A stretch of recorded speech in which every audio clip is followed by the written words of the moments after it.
Alô, meus amigos do canal Wellington Campos FC, tudo bem com você? Tô trazendo ele de volta, meu amigo Bruno Gentili, a galera gosta dele. Tudo bem, Bruno? Tudo certinho, meu ídolo, sempre um prazer. Vamos para mais um vídeo aí. É isso aí. Vamos falar dessa situação envolvendo o dinheiro da 777, né? Será que o Vasco vai tomar 51% das ações? E o jogo com o São Paulo? Quero também falar um pouco de Fluminense Internacional, porque é o assunto, né? Todo mundo está comentando esse jogo e principalmente o Fernando Diniz recuperando o John Kennedy, né? Com certeza. Você falou bem, ele conseguiu recuperar o John Kennedy, que era um ativo importante do Fluminense, não só esportivamente falando, mas também já pensando numa futura venda. Ele, quando surgiu, tinha até, não sei se vocês que estão nos assistindo vão lembrar, provavelmente os tricolores sim, que ele era conhecido como caçador de urubu, né? Que era uma alcunha que ele tinha justamente por... Segura, não conta tudo não, vamos fazer aqui devagar. Suspensezinho, eu gosto de trazer ele por isso, que ele é muito bem informado, tem uma memória privilegiada. Mas antes peço para vocês, né, se inscrever nas nossas redes sociais, se inscrever no nosso canal, Wellington Campos FC. Se tiver vermelhinho aqui embaixo é porque você não se inscreveu, se inscreve, ajuda e faz o seguinte, dá o joinha, porque o joinha é super importante para o YouTube entender que o nosso trabalho é legal e sair espalhando aí para todo mundo, tá bom? Vou trazer o Bruno Gentili. Roda a vinheta!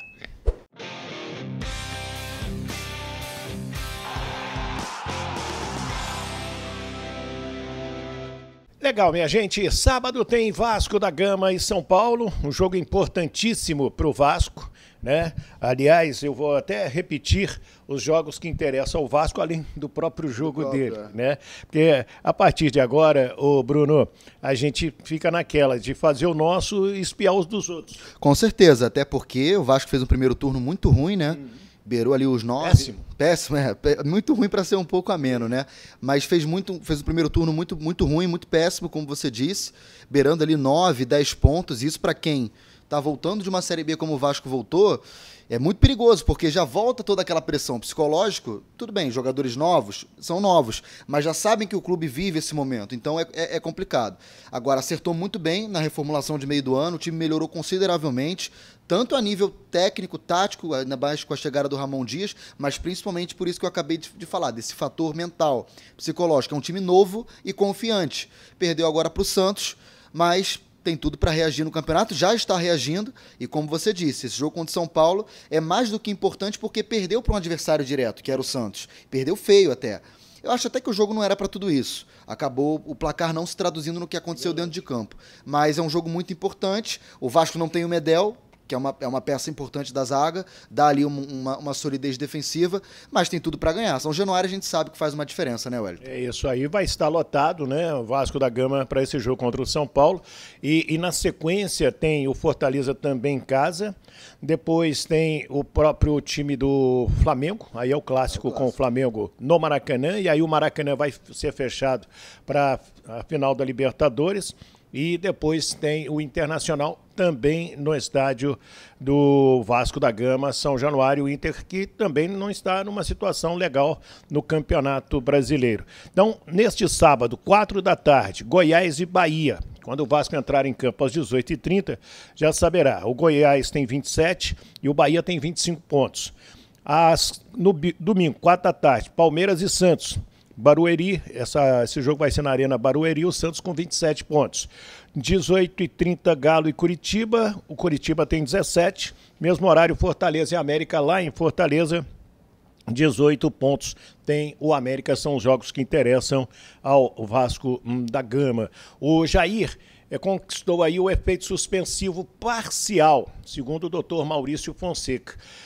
Ele já cumpriu a automática. Ao meu sentir, ele fica fora do jogo contra o São Paulo. Mas vou fazer esta consulta e no próximo vídeo a gente traz, porque a decisão determina que ele cumpra um jogo dos que ele já cumpriu. Então subentende-se que da automática já vale para essa parcial. Então isso aí eu vou fazer esse tipo de consulta também. Mas vamos falar da 777, porque fechou a quinta-feira, era para depositar o dinheiro até hoje, 127, 128 milhões com os juros, não depositou, pediram até amanhã.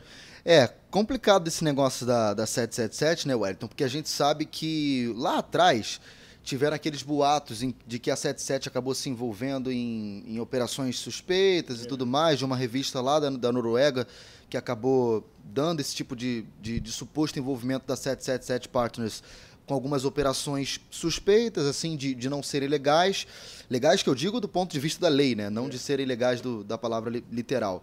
E aí a gente sabe que o Vasco depende desse dinheiro, né? Como você disse, era para ter pago até hoje. Na verdade, se a gente pegar no pé da letra, era para ter pago até antes. Era 5 de setembro. Isso. Aí adiou, a 77 pediu um adiamento, era para ter pago até hoje, não pagou. Parece que vai esperar até amanhã, mais um dia. Vamos ver. O Vasco, assim, hoje... Eu posso completar? Pode completar. Não, então, para dizer que pelo contrato, a 777 tem direito a mais 30 dias, sim, que está terminando hoje, né, desde que pague os juros, e ela já pegou até dinheiro emprestado com a Vasco SAF e pagou os juros também naquela época, e o Vasco pode reaver 51% das ações, e aí ficaria com 81%, porque o Vasco já tem 31%, e a 777 ficaria com 19% das ações. Agora, a partir do momento que ela pagar, ela recupera esse 51% também. Eu não sei se é o bom negócio, nesse momento, é o lado da briga. Eu também acho que não, até porque são parceiros, né? A 777 detém uma boa porcentagem do Vasco, então... E também... ela pegou a dívida do Vasco. Isso, é uma ajuda mútua. A 777 pega a dívida, em compensação o Vasco ganha esportivamente, de forma de infraestrutura também, porque vai reformar diversas instalações do clube. E, por exemplo, a própria projeção de reformar São Januário, né, que é algo que já vem se estudando há muito tempo. Agora, em relação ao dinheiro especificamente, a gente sabe que o Vasco hoje... Óbvio, tem a parte das dívidas, mas hoje, dentro de campo, o Vasco não precisa tão emergencialmente desse dinheiro. Até porque a janela está fechada. Então, e o Vasco precisa pagar aqueles pepinos que já estão pendurados. Foi o que eu falei, exatamente. É muito mais uma questão de dívida. A gente precisa sanar aqui débitos anteriores. Mas, esportivamente, o Vasco não está tão necessitado assim, porque, como eu disse aqui anteriormente em outros vídeos, o Vasco já conseguiu reformular bem o time. Então, assim, eu acho que é importante o Vasco ter paciência, óbvio, ficar em cima, porque ninguém gosta de ter a perna passada, digamos assim, entre aspas. Não que a 77 esteja fazendo isso, mas fica essa sensação, né? Fica algo, como é que eu posso dizer, um clima estranho, porque você sabe que tem alguém envolvido nas partes que não está cumprindo com o combinado.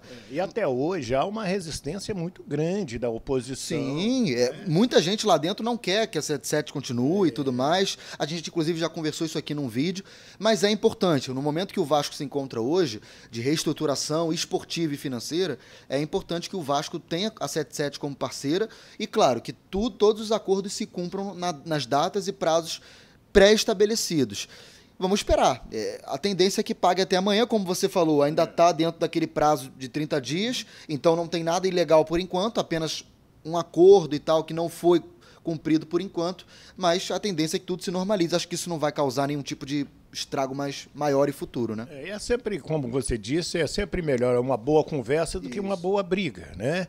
E o Vasco reassumindo as ações, certamente reassume as dívidas. Então, se o Vasco hoje está, o Clube de Regatas Vasco da Gama está no azul, né? Ele voltará a estar no vermelho, né? Então, vamos acompanhar isso aí, um assunto que não pode ser tratado politicamente, nem emocionalmente, mas sim com a realidade dos fatos. Com certeza, e até fazendo um adendo para ilustrar para o torcedor do Vasco que nos assiste, o John Textor, que é o proprietário majoritário lá da SAF do Botafogo, no início do primeiro ano, que foi ano passado, né, 2022, ele também sofreu muitas críticas por em determinado momento não fazer esse aporte que deveria ter feito. Mas no final de tudo deu tudo certo. Porque é assim mesmo. Empresa nem sempre vai conseguir cumprir exatamente com o dia do pagamento. Mas o importante é pagar. A gente às vezes não consegue. A gente às vezes não consegue, então é algo normal. Acho que o importante é, assim, vale você cobrar. Eu, na posição do Vasco, instituição, vale cobrar. Mas não ficar fazendo disso um atrito frequente, entende? Mas é ano político, não se esqueça. O Vasco já tem pouca confusão, 8 pré-candidatos. É isso. Um deles Na verdade, até uma surpresa o Pedrinho, né?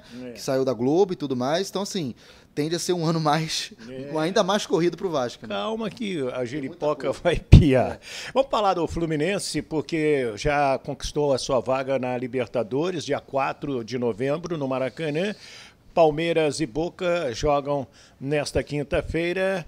O que você achou da classificação tricolor? A gente até conversava na redação, né, Wellington? Eu, você, a nossa galera aqui da Super Rádio Tupi. Assim, para mim, eu fiquei com a impressão assim, de que o Fluminense está construindo um roteiro de campeão. Óbvio, pode chegar aqui na final do Maracanã, a gente sabe que, primeiro, final se decide em detalhe. Segundo, jogo único, se você tiver um dia ruim, já era, não importa quem está do outro lado. E quem chegar de Palmeiras e Boca para pegar o Fluminense vai oferecer resistência porque são bons times. Com certeza. Claro, o Palmeiras é mais competitivo, tem um time mais aprumado, até pelo tempo de trabalho do Abel Ferreira. Então, é um time que pode oferecer mais perigo ao Fluminense? Claro que sim, em relação ao Boca. Mas se o Boca chegar, também vai oferecer... E jogar de Boca? Exatamente. E o Boca é time argentino, a gente conversava, tem 6 títulos de Libertadores, tem camisa, time tradicional. Então... eu acho que vai ser difícil de qualquer forma essa final da Libertadores. O Fluminense, se ganhar, não vai ganhar tão fácil. Mas, respondendo diretamente a sua pergunta, o Fluminense foi muito eficaz ontem no Beira-Rio. E, obviamente, como todo campeão conta, também contou com a sorte do Internacional desperdiçar várias chances claras de gol. Mas futebol é isso. Quem não faz, leva, já dizia o ditado. Então, o Internacional não fez, o Fluminense foi lá, chegou 2 vezes e fez. Esse é o grande detalhe. O Ener Valencia, inclusive nas redes sociais, está sofrendo aí atos racistas, isso não justifica. O cara não perde o gol por querer, é alguma dificuldade que ele teve no lance no momento. E o Fluminense, como disse, muito bem o Bruno Gentili, está com um roteiro de campeão.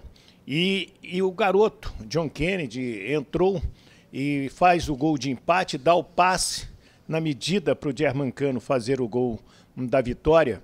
E me chamou muita atenção, porque esse rapaz, há poucos meses, algum tempo aí, ele estava já meio perdido para o futebol. Porque se envolveu com pessoas erradas, caminhos errados, né? Que o futebol às vezes perde muito bons garotos de bola por causa... Vou jogar aberto aqui por causa das drogas, não é isso? Com certeza. Não só o John Kennedy já viveu isso, mas vários garotos que a gente tem que poderiam ser grandes jogadores e que têm grande talento, um grande potencial a ser explorado, acabam se perdendo por conta da falta de instrução. Eu não posso nem falar que o John Kennedy acabou indo por esse caminho por falta de instrução, porque a gente não conhece ele pessoalmente, então eu não posso falar isso. Mas seja lá por qual motivo ele acabou meio que se perdendo em determinado momento da vida dele, o importante é que ele reencontrou o caminho, reencontrou muito bem. Acho que o período que ele foi emprestado pelo Fluminense para outros times... Araraquara lá para Ferroviária. Exatamente, essa Araraquara, que ele foi bem, jogou o Campeonato Paulista pela Ferroviária, ficou um pouco afastado desse centro do Rio de Janeiro que ele estava acostumado, voltou e fez uma temporada excelente. Tanto é que virou titular do Fluminense no meio dessa campanha da Libertadores. Ontem começou no banco, até a gente entende porque o Diniz queria precaver mais o time, botar mais um homem de meio campo, botou o Alexander no lugar dele, que fez mais um homem de marcação ali no meio. Mas o garoto tem estrela e sabe jogar, então eu fico feliz por ele, fico feliz pelo Fluminense também. E eu quero destacar o Fernando Diniz. O Fernando Diniz, que muita gente cobra dele um título de relevância. Ele está a 90 minutos desse título de relevância para... Se Deus quiser, tomar que o Fluminense seja campeão, eu gostaria de ter a oportunidade de fazer essa pergunta para ele na coletiva. Sabe que isso me ocorreu ontem. Diniz, e agora? E aqueles caras que estão te cobrando o título, o que você fala? Você levanta o troféu? Você faz o quê? Né? Mas o Fernando Diniz, gente, ele é um cara gestor de pessoas. E ele é responsável pela recuperação do John Kennedy. Eu separei da entrevista coletiva oficial a pergunta que fizeram ao John Kennedy. Qual foi a emoção de fazer o gol, de dar o passe para a classificação, a importância sua? E ele dá uma resposta curta. E o Diniz, só isso? E o Diniz fala da recuperação do homem que é John Kennedy. Acompanha. Sensação única. Esperava esse momento desde o início do ano, pensava nisso. Estou muito feliz, mais feliz ainda com a classificação do time e está podendo contribuindo com o time. Só isso? Esse menino aqui é um grande vencedor, está se tornando um homem cada vez mais íntegro, cada vez mais bonito. Esse é mais um daqueles que o futebol perde a rodo aqui no Brasil. Eu espero de todo o meu coração que ele consiga cada vez mais ter os pés no chão, que esses pés dele fiquem no chão do tamanho do talento dele, que é um talento extraordinário, gigante. Merece todos os elogios, todos os aplausos, porque não é fácil ter a vida que ele teve e se tornar aquilo que ele está se tornando. Não é como jogador, não. Como jogador é um reflexo daquilo que ele foi se tornando como pessoa desde quando eu conheci ele ano passado aqui. Então esse menino aqui, ele vale ouro e a gente torce, a gente vai estar sempre do lado, mesmo se um dia a gente estiver distante, torcendo para que ele consiga dar continuidade nesse momento que ele está se encontrando cada vez mais consigo mesmo, se tornando, para muito além de um jogador decisivo, como ele foi hoje, extremamente talentoso, um homem de bem. É isso aí. Então, Fernando Diniz faz mais esse golaço.